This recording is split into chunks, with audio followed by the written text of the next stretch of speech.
고백하겠습니다. 주는 그리스도시요 살아계신 하나님의 아들이십니다. 아멘. 우리 옆 사람과 함께 인사를 나누겠습니다. 승려의 망대를 세웁시다. 네, 오늘 우리 찬양대가 찬양한 것처럼 오늘 찬양의 그 제목이 확신의 찬양인데, 여러분이 매일 아침마다 이 믿음 고백을 확실하게 하시면서 승리하시게 되길 바랍니다.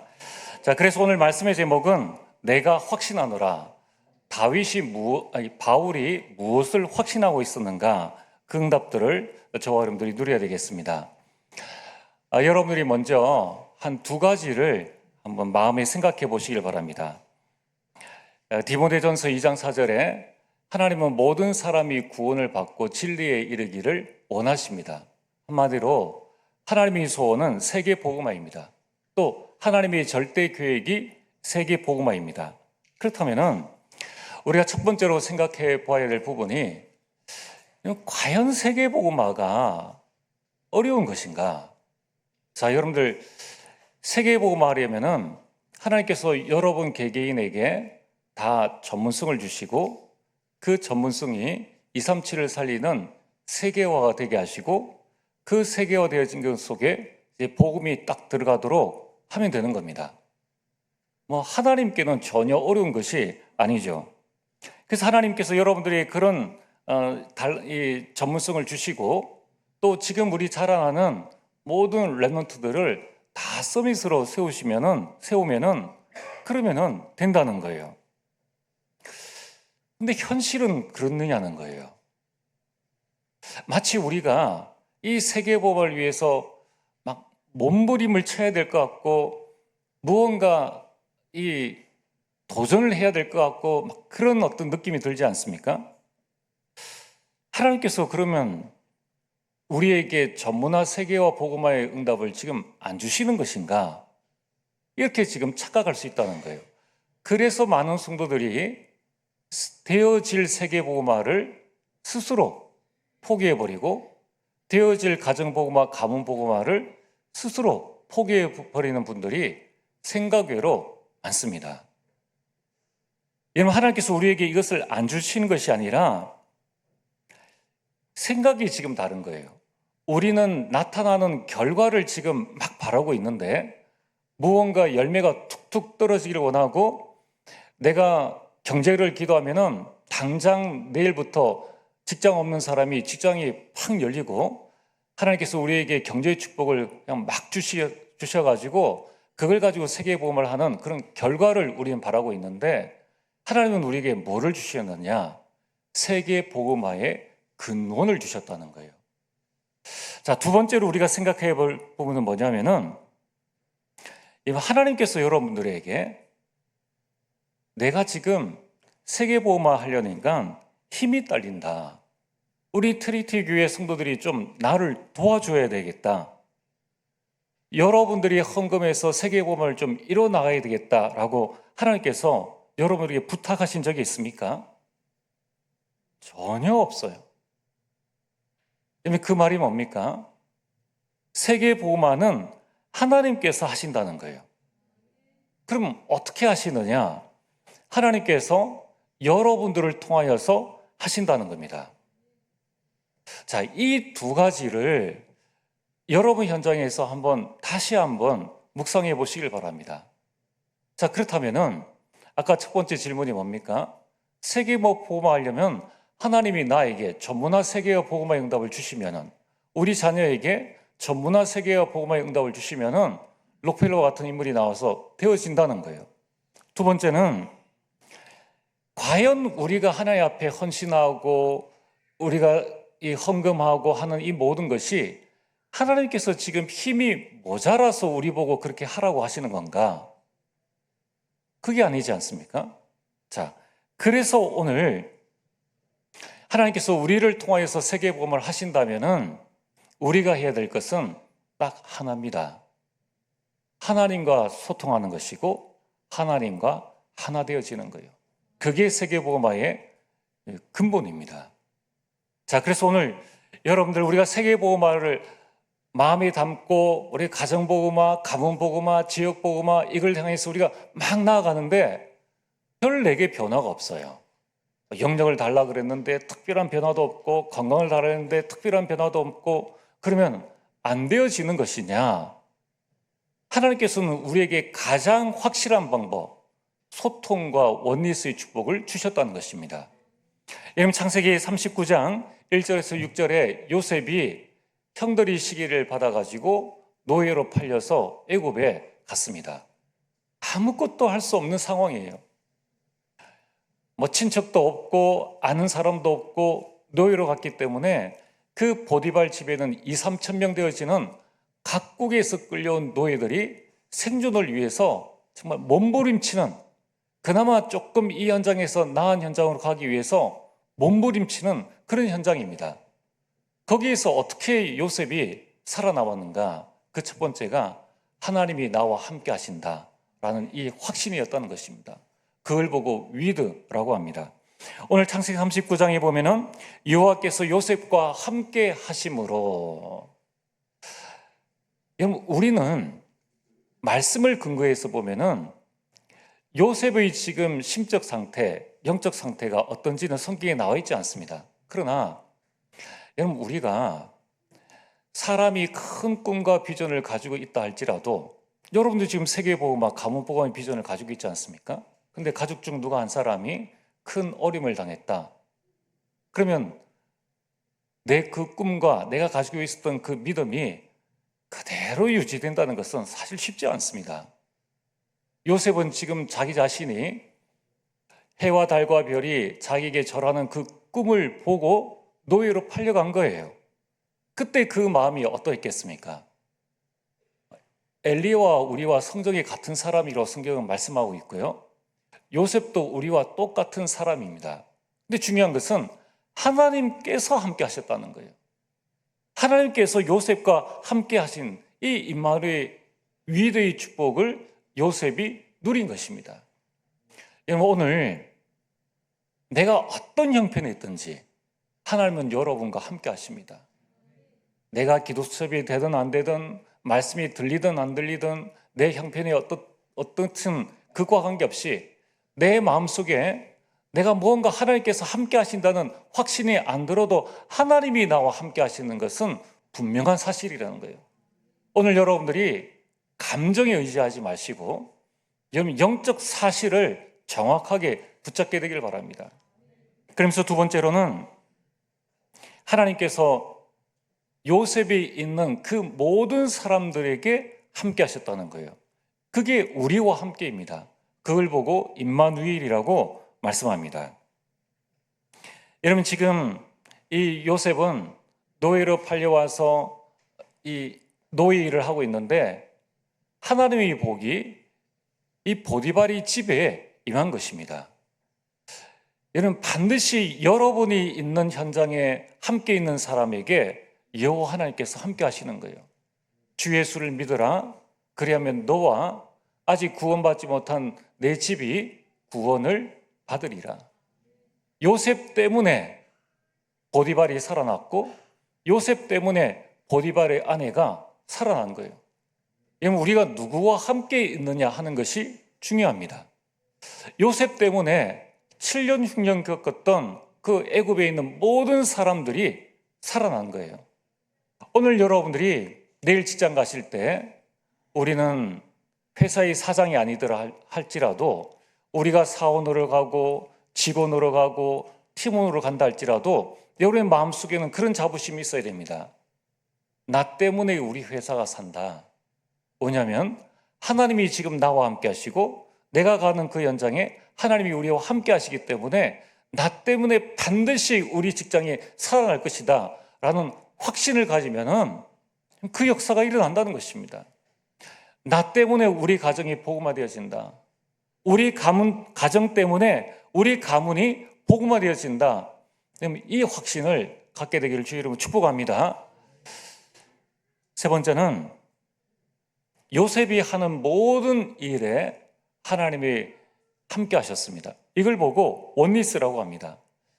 이런 창세기 39장에 하나님 여호와의 복이 보디발의 밭과 집과 그 모든 소유물에 함께 임하신지라. 여러분, 우리가 나 때문에 내 아내가, 내 자녀가, 내 친척이 축복받는다는 것은 그것은 이해할 수 있죠. 그런데 요셉 때문에 믿지 않는 보디발, 그 사람이 축복받는 것은 어느 정도 이해할 수 있어요. 그런데 보디발의 밭이 웬일입니까? 보디발의 이 모든 소유물, 그 가축과 그가 하는 모든 것에 하나님의 은혜가 미치고 복을 받은 이유가 뭡니까? 그것은 보디발이 요셉을 가정총무로 삼았고, 이 요셉이 보디발의 온 집에 관여했기 때문이라는 거예요. 보디발 하는 일이, 요셉의 하는 일이 가정총무이기 때문에 이 보디발의 집과 그 밭에 있는 모든 것과 그리고 그 짐승들과 또 모든 사람들 다 관리해야 됩니다. 요셉 때문에 그 집안에 들어오는 모든 사람들, 요셉 때문에 보디발의 밭 그리고 모든 가축들이 축복을 받게 된 거예요. 이것이 바로 하나님께서 나와 함께 하시는 근원적인 축복이라는 것입니다. 오늘 여러분들이 무슨 일을 하든지 하나님은 여러분들이 하는 일에 함께 하신다는 거예요. 이 사실을 알고 내일 나의 현장으로 나아갈 때 하나님은 여러분의 현장에, 여러분이 하는 업에 하나님께서는 요셉의 축복을 주신다는 것입니다. 그래서 오늘 여러분, 어떻게 하면 우리가 가정과 가문을 살리고 우리가 세계복음의 참된 주역이 될 수 있을까? 그것은 가장 먼저 하나님과 소통하시고 하나님과 여러분이 하나 되시길 바랍니다. 내일 직장에 돈을 벌러 가야 됩니까? 하나님의 축복을 받으러 가야 됩니까? 여기에서 많은 차이가 납니다. 여러분, 세상 많은 사람들은 얼마나 직장에 가기 싫었으면 오류병이라는 잊지도 않은 병을 만들어서 스스로 사망의 몸에 자신을 얽어매는 거예요. 얼마나 스트레스가 되겠습니까? 여러분, 우리가 먹고 살기 위해서 직장에 가야 된다면, 하나님의 자녀가 먹고 살기 위해서 가야 된다면 그것만큼 비참한 일은 없다는 거예요. 우리는 나 때문에 현장을 살리러, 그곳에서 237 살리는 하나님의 응답과 축복을 받으러 내가 그 현장에 가는 것이다. 내가 가는 모든 곳에 하나님이 함께 하시고 내가 하는 일의 모든 것에 하나님이 함께 하시기 때문에 내가 가는 현장, 그 현장이 살아나는 것이다. 여러분, 그 축복들을 받게 되기를 주의 이름으로 축복합니다. 자, 오늘 본론입니다. 오늘 본론에서 이 사도 바울은 말씀을 통하여서 이 세상에 살고 있는 우리 성도들의 영적 처지에 대해서 가장 정확하게 말씀하고 있습니다. 이미 하나님은 여러분들이 어떤 처지에 있다는 것을 다 알고 계세요. 여러분의 영적 처지가 어떠합니까? 바로 36절입니다. 36절에 우리가 종일 주를 위하여 죽임을 당하게 되며 도살당할 양같이 여김을 받았나이다. 그럼 지금 여러분들이 하나님의 말씀 붙잡고 직장 간다고 해서 교회 다니시는 분, 우리 장로님 오셨습니까? 우리 권사님 오셨습니까? 이렇게 대접해 주는 사람 아무도 없습니다. 오히려 지금 이 세상을 지배하고 있는, 장악하고 있는 단체가 3단체요, 또 불신자이기 때문에 은근슬쩍 자신도 모르게 이 사단의 영을 받아가지고 하나님의 자녀를 계속적으로 힘들게 하고 어렵게 한다는 거예요. 그래서 우리의 영적 처지가 뭡니까? 죽임당한, 그리고 도살당할 양 같은 그런 영적 처지라는 것입니다. 그렇다고 해서 우리가 실패하게 됩니까? 이 상황 가운데에서도 이 사도 바울의 확신이 뭡니까? 37절입니다. 그러나 이 모든 일에 우리가 비록 도살당할 양 같은 그런 영적 처지에 있다 할지라도 이 모든 일에 우리를 사랑하시는 이로 말미암아 우리가 넉넉히 이기느니라. 나는 우리가 이길 것을 확신하노라 라고 사도 바울은 고백하고 있다는 것입니다.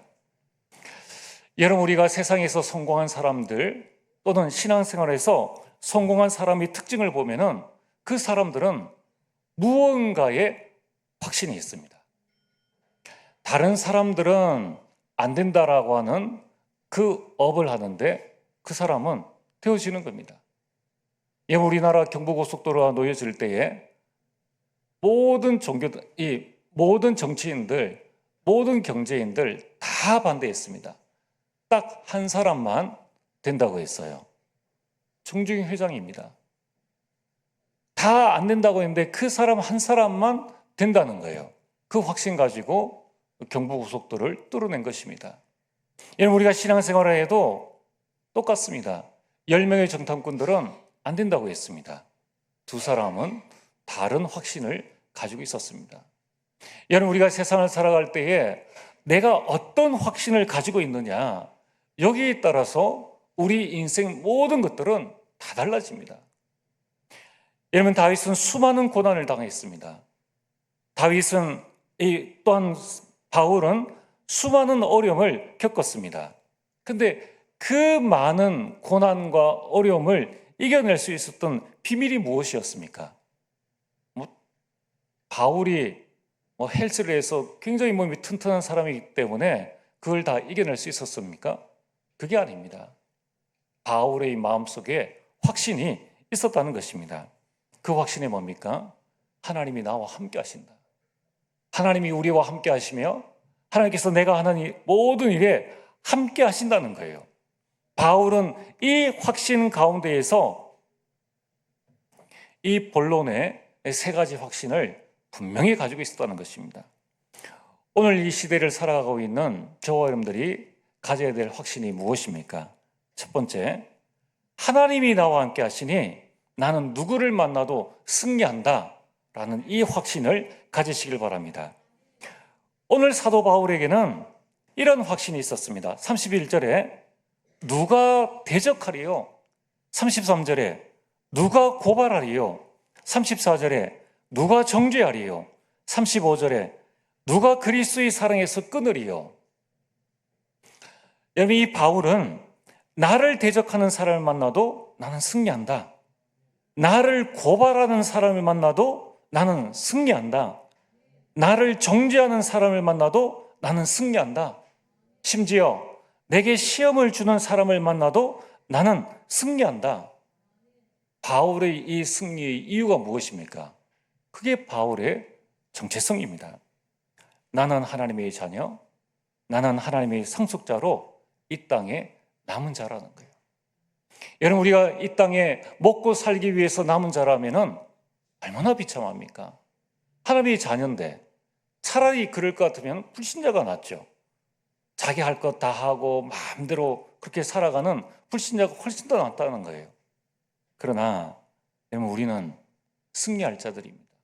어떻게 말입니까? 하나님의 자녀로 우리는 남은 자예요. 우리는 하나님의 상속자로 남은 자입니다.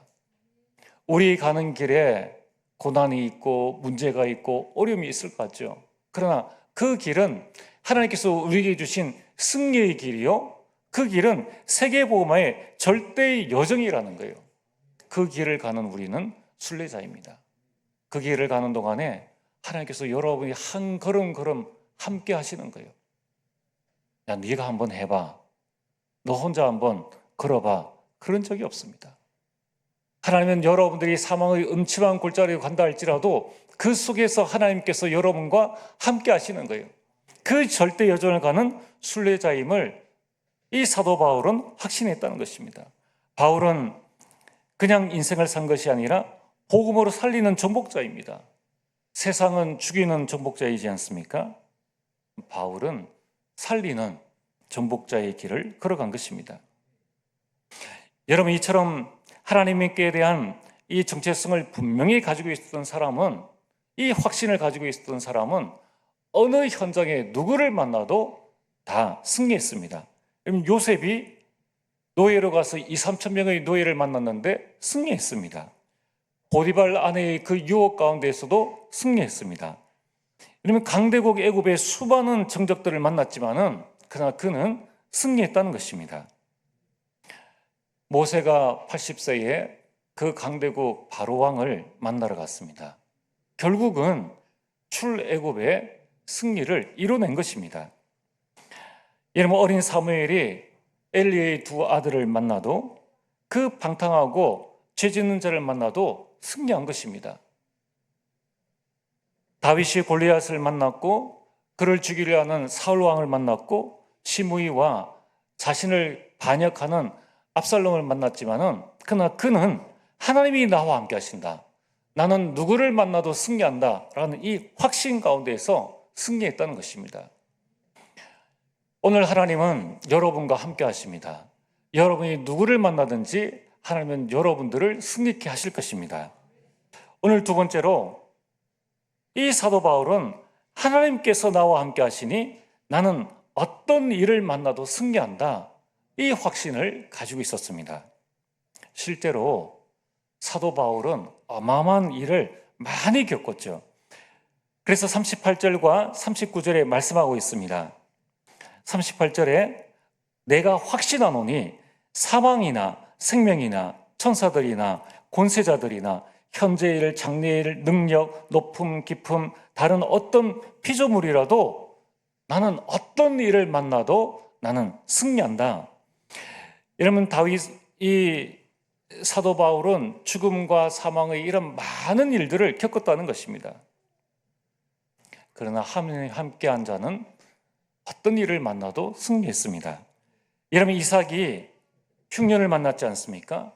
그러나 그는 100배의 축복을 받고 승리했습니다. 요셉이 애굽 땅의 7년 대흉년을 만나도 승리했습니다. 여러분, 바울이 풍랑 가운데에서도 추위 가운데에서도 도적을 만나도 승리했습니다. 여러분, 그 이유가 무엇입니까? 그것은 자신이 당한 모든 문제를 보지 않고 이것이 하나님의 절대 계획이라는 답을 발견했다는 것입니다. 여러분, 오늘 우리에게 여러 가지 문제가 올 수 있습니다. 사는데 왜 문제가 없겠습니까? 예수님의 제자들이 지나갈 때에 날 때부터 맹인 자를 만나게 되었습니다. 그 맹인된 자를 바라보고 예수님께 질문을 했습니다. 누구의 죄 때문입니까? 생각이 이미 다른 거예요. 무언가 어려움을 겪었을 때 누구의 죄 때문에, 부모의 죄 때문에, 자신의 죄 때문에, 그래서 이 사람이 이 어려움을 당하는 것이 아닌가, 그런 질문을 한 것입니다. 그때 예수님께서 뭐라고 말씀하셨습니까? 하나님이 하시는 일을 그 사람을 통해서 나타내고자 함이니라. 여러분들 하나님의 자녀입니다. 하나님의 자녀가 문제를 당했습니다. 하나님께서 다 알고 계신다는 거예요. 그 문제에는 하나님이 하시고자 하시는 일이 있다는 거예요. 여러분, 그 일을 붙잡게 되기를 주의 이름으로 축복합니다. 여러분들이 사람을 만났는데 왜 갈등이 없겠습니까? 여러분, 그 갈등은 뭡니까? 절대 여정을 가는 갱신의 시간표라는 것입니다. 사도행전 16장 6절에서 10절에 이 사도 바울이 아시아에 복음을 전하기를 원했습니다. 그런데 아시아의 전도의 문이 열리지 않는 겁니다. 그럼 참 신기하지 않습니까? 다른 일도 아니고 지금 바울이 생명 걸고 복음 전하려고 하는데 복음의 문이 열리지 않는 거예요. 내가 지금 우리 가정을 복음하고 싶은데 이 복음의 문이 열리지 않고 이 명문 가문을 만들고 싶은데 뭔가 잘 안 되어지는 거예요. 정말 교회를 살리고 싶고 정말 하나님 앞에 헌신하고 싶은데 안 되어지는 겁니다. 여기에서 많은 사람들이 낙심하죠. 여기에서 많은 사람들이 불신앙합니다. 안 되는가 보다. 여러분이 속지 마시고 그때에 하나님이 예비하신 분이 무엇인가? 다른 문을 보고 여러분 갱신의 시간표로 삼으시길 바랍니다. 여러분, 하나님은 내가 생각하는 문이 막혔을 때에 하나님은 다른 문을 예비해 두셨다는 거예요. 우리는 그것을 보고 갱신할 수 있는 준비를 해야 한다는 것입니다. 그래서 갈등은 갱신의 시간표요. 이제 갈등이 왔을 때에 내가 생각한 길이 아니라 하나님께서 나에게 주신 그 절대 여정을 향해서 가는 갱신을 우리는 해야 한다는 것입니다. 위기는 하나님께서 우리에게 주시는 절대 이정표를 보는 기회입니다.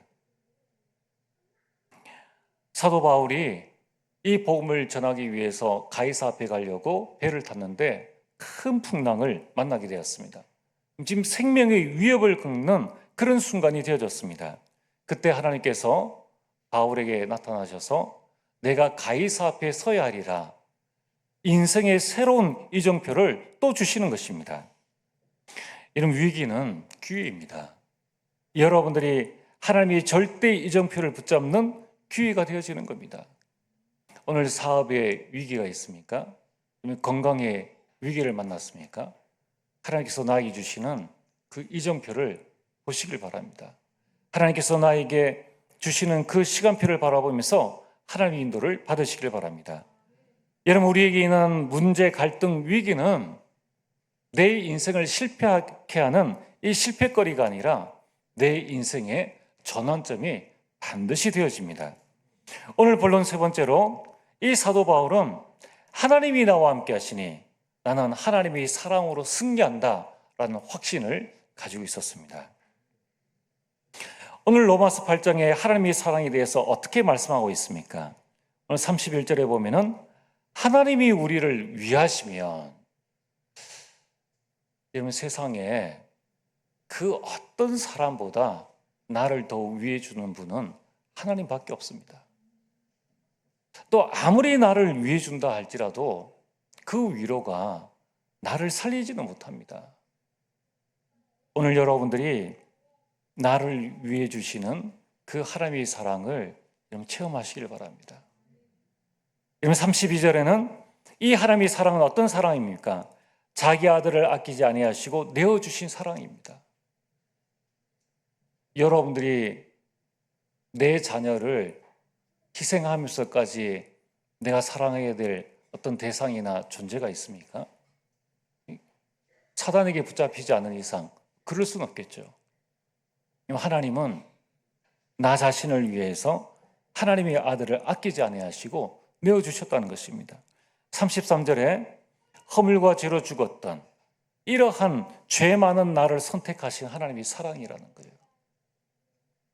여러분, 우리가 직장 생활할 때에 직장에서 사람을 뽑을 때 아무나 뽑습니까? 어떻게 하면은 우리 회사에 유익이 될까? 어떻게 하면은 이 월급을 줘가지고 최대한 많이 일을 할 수 있도록 할 수 있을까? 그런 사람을 뽑는데 하나님은 연약하고 부족한 저와 여러분들을 택해 주셨다는 거예요. 그래서 하나님 나라의 일을 우리에게 맡겨주셨다는 거예요. 이것이 하나님의 사랑이라는 것입니다. 34절에 우리를 위하여 간구하시는 분이 바로 하나님이십니다. 37절에 우리를 사랑하시는 이로 말미암아, 39절에 그리스도 예수 안에 있는 하나님의 사랑이라고 말씀하고 있습니다.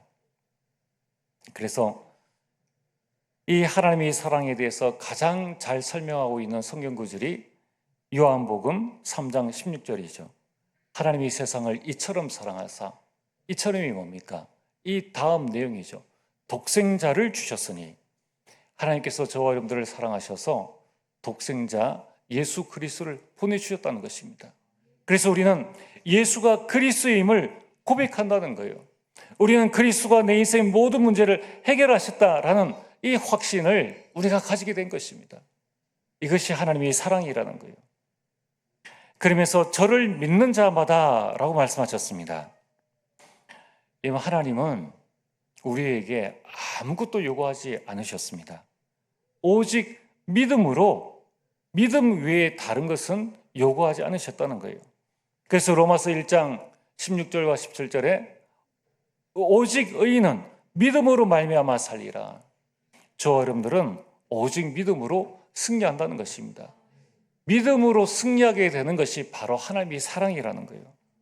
그리고 영생을 얻게 하려 하심이라. 하나님은 우리에게 영원한 생명과 그 축복을 주셨습니다. 이 마귀의 자녀에서 하나님의 자녀로의 귀한 생명과 구원과 그 축복을 주신 분이 바로 하나님이요, 그 사랑으로 우리는 승리하게 된다는 것입니다. 나를 위하여 자기 아들을 아끼지 아니하신 그 하나님의 사랑, 우리는 이 세상에 내 능력으로 승리할 수 있는 게 아닙니다. 내 실력과 내 힘으로 승리하는 것이 아니라 나를 사랑하시는 그 하나님의 사랑으로 나는 승리한다. 하나님의 사랑을 가장 많이 받았던 사도 바울은 결국 순교의 자리까지 가서 영화롭게 하나님 앞에 간 것입니다. 오늘 말씀의 결론입니다. 사도 바울은 이 확신을 가지고 절대 사명, 하나님께서 주신 이면 계약에 도전했다는 것입니다. 참 아름다운 인생이지 않습니까? 그러면 사도 바울에게는 여러 가지 질병과 여러 가지 어려움들이 있었습니다. 그러나 사도 바울은 이 절대 사명을 붙잡고 끝까지 자신이 달려갈 길을 달려간 것입니다. 사도행전 9장 15절에 이 복음을 이방인들에게 전하기 위해서, 이 복음을 임금들과 이스라엘 자손들에게 전하기 위해서 그는 로마를 향하여, 가이사 황제를 향하여서 그는 끝까지 자신의 사명을 감당하는 일에 도전했다는 것입니다. 여러분, 그렇다면 오늘 이 시간 하나님께서 우리에게 주신 이 어마어마한 하나님이 나와 함께 하시는 이 확신, 그 가운데서 여러분들은 누구를 만나도 승리할 것이며, 여러분은 어떤 일을 해도 승리할 것이며, 여러분 하나님의 사랑으로 승리하는 하나님의 자녀입니다. 그렇다면 이 땅 가운데서 나는 어떤 인생을 살 것인가? 여러분, 우리가 오늘 이 하루 하나님께서 우리에게 생명을 주셨고 생명의 주관자가 하나님이신데, 왜 오늘 이 하루 이 직장에서, 이 지역에서, 우리 교회에서 더 하루를 살게 해주셨느냐? 여기에는 하나님의 이면 계약이 있다는 것입니다. 오늘 우리가 붙잡아야 될 우리 인생의 절대 사명, 이면 계약이 무엇입니까? 하나님, 오직 복음 운동하는 내가 되게 하시고 복음 운동하는 교회로 만들게 하옵소서. 이것이 우리가 해야 될 이면 계약입니다. 우리가 반드시 붙잡아야 돼요. 두 번째는 하나님, 내 인생이 셋들을 세우는 인생이 되게 하시고 우리 교회가 셋들이 있는 교회가 되게 하옵소서. 그 세 가지 뜰이 뭡니까? 237의 뜰입니다. 세계 복음화할 수 있는 교회가 되게 하시고, 정신 문제, 영적 문제, 육신 문제로 고통하고 있는 자들을 치유할 수 있는 치유의 뜰이 있는 교회가 되게 하시고, 이제 우리 자녀들과 레몬트들을 정말 서비스로 세울 수 있는 그러한 교회가 되게 하옵소서. 이것은 우리 모든 성도님이 붙잡아야 될 이면 계약입니다. 여러분, 지금 왜 이렇게 우리 후대들이 무너지고 있습니까? 복음의 각인 속도보다 세상 문화와 흑암의 각인 속도가 훨씬 더 빨라지고 있다는 거예요. 여러분, 우리는 이것을 우리 현장에서 너무나 쉽게 보고 있습니다. 지금 소아정신과가 붐비고 있습니다. 지금 마약 청정국이라는 우리나라에 이미 마약이 지금 10대까지 내려와 있습니다. 그럼 지금 10대가 겪고 있는 많은 폰과 이 문화를 통해서 겪고 있는 정신적인 문제는 이전에 어른들이 겪고 있는 것과는 완전히 상이한, 완전히 다른 거예요. 빠져나올 수가 없다는 거예요. 그래서 오늘 우리가 해야 될 이면계약이 무엇입니까? 이것 안 하면 안 된다는 거예요. 세 번째는 우리는 이제 이면계약이 있는 개인과 교회로 세워나가야 됩니다.